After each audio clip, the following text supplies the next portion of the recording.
नमस्कार, माझं नाव आहे Ankita Kadam. Class MA second year. आज मी अ, सा साहित्य समीक्षाशास्त्र या विषयावर साहित्याचे स्वरूप म्हणजे अ, साहित्याचे स्वरूप म्हणजेच संस्कृत पौरात्यांच्या व्याख्या सांगणार आहे. यावर सेमिनार देत आहे. पहिली व्याख्या आहे भामह यांचे शब्दार्थो संहितो काव्यम. इथे भामह यांनी शब्द आणि अर्थाच्या सहाय्याने आपले साहित्याचे स्वरूप प्रकट करण्याचा प्रयत्न केला आहे. त्यांच्या मते शब्द आणि अर्थ यांच्यामध्ये जे संबंध असतील त्याला काव्य असे म्हणतात आणि यालाच साहित्याचे स्वरूप म्हणतात. साहित्य हा शब्द भामह यांच्यापासूनच पुढे आलेला आहे. भामह यांनी या शब्दार्थाला मानवी शरीर आणि आत्मा याचे उदाहरण दिलेले आहे. दुसरी व्याख्या आहे वामन यांची काव्यग्राह्य अलंकारात सौंदर्य अलंकार. वामनांच्या मते जेव्हा अलंकाराला सौंदर्य येते तेव्हा काव्यग्राह्य होते. काव्यग्राह्य तेव्हाच होते जेव्हा त्यात अलंकाराला महत्त्व दिले जाते. सत्य म्हणजे सौंदर्य व्यावहारिक गोष्ट आहे, परंतु हे ते सौंदर्य नाही, तर प्रसन्न करणारे, हृदयाला आनंद देणारे हे सौंदर्य आहे, असे वामन यांनी म्हटले आहे. सौंदर्य म्हणजेच अलंकार होय आणि अलंकार म्हणजेच सौंदर्य होय. इथे वामनांनी काव्याला अलंकाराच्या दृष्टिकोनातून कसे सौंदर्यपूर्ण नटवले आहे याचा विचार स्पष्ट होतो. तिसरी व्याख्या आहे रुद्रट यांची ननु शब्दार्थ काव्यम. रुद्रट म्हणतात, शब्द आणि अर्थ याशिवाय काव्य सुंदर नाहीच असू शकत. रुद्रट यांनी आपल्या व्याख्येत शब्द आणि अर्थ यालाच प्राधान्य दिलेले आहे. रुद्रट म्हणतात, सामान्य माणसाला कविता समजत नाही, तर कविता समजून घेणाऱ्याकडे ती वृत्ती लागते. व्याख्या चौथी जगन्नाथ यांची व्याख्या आहे रमणीयार्थ प्रतिपादक शब्द काव्यम. जगन्नाथ म्हणतात, रमणीय अर्थाचे प्रतिपादक करणारे शब्द म्हणजे काव्य असे जगन्नाथाने आपल्या व्याख्येतून स्पष्ट केले आहे. आनंदी रमणीय वाटणारे शब्द म्हणजे काव्य होय, असे या व्याख्येनुसार समजून येते. जगन्नाथांनी रमणीय अर्थाला प्राधान्य दिले आहे, म्हणजेच आनंददायक शब्दांना इथे प्राधान्य दिलेले आहे. व्याख्या पाचवी शब्दार्थ वक्रकवी व्यापारशालिनी. कुंतल यांची व्याख्या आहे.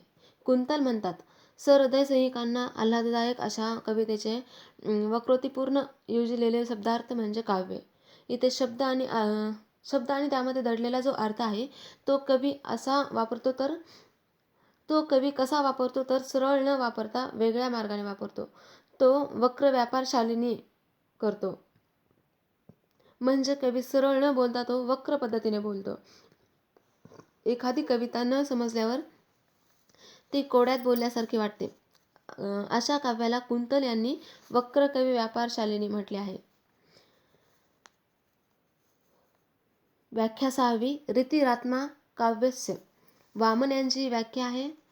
वामनांच्या मते प्रत्येकाच्या घरी संस्कार असतात, जे पिढ्यानपिढ्या मुलाबाळांवर, घरच्या माणसांवर, सदस्यांवर होत असतात. याला वामनांनी रीती असे संबोधले आहे. इथे वामनांनी रीतीला अत्यंत प्राधान्य दिलेले आहे. वामनांनी रीतीला काव्याचा आत्मा म्हटले आहे. शब्दाची योग्य पद्धतीने रचना केली तरच त्यात आत्मा प्रवेश करेल, नाहीतर भाषेला महत्त्व येणार नाही. यामध्ये वामनांचा रीती विचार अतिशय महत्त्वाचा आहे.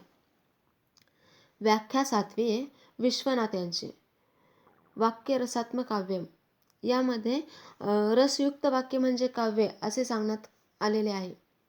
9 रसांपैकी अनेक रसांचा उपयोग आपण काव्यामध्ये करतो. अशा या रसांचा काव्यामध्ये जेव्हा आपण अंतर्भाव करत असतो तेव्हा त्या काव्यामधून आपणास आनंद, रस मिळतो. आपल्या मनामध्ये त्या काव्याविषयी आत्मीयता निर्माण होते. वाक्याची रचना जेव्हा रसदृष्ट्या महत्त्वाची असते तेव्हाच त्या वाक्यामध्ये काव्यमयता येते, असे विश्वनाथांनी इथे सांगितले आहे. व्याख्या आठवी काव्यस्य आत्माध्वनी. आनंदवर्धनांची व्याख्या आहे. आनंदवर्धन म्हणतात, आपला ध्वनी हाच काव्याचा आत्मा आहे.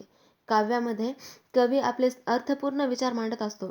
काव्यामध्ये सरळ शब्दशः अर्थ पाहिला तर वरवरचा राहतो, परंतु काव्याच्या अंतर्भूत असणारा शब्दामध्ये जो अर्थ असतो तो वेगळा असतो, म्हणजे इथे तो ध्वनित अर्थ असतो.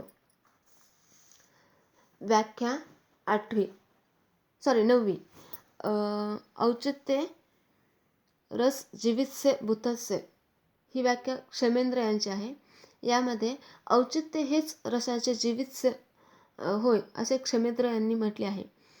औचित्य म्हणजे उचित शब्दांची उचित ठिकाणी केलेली मांडणी होय. औचित्य म्हणजे उचित शब्दांची उचित ठिकाणी केलेली मांडणी होय.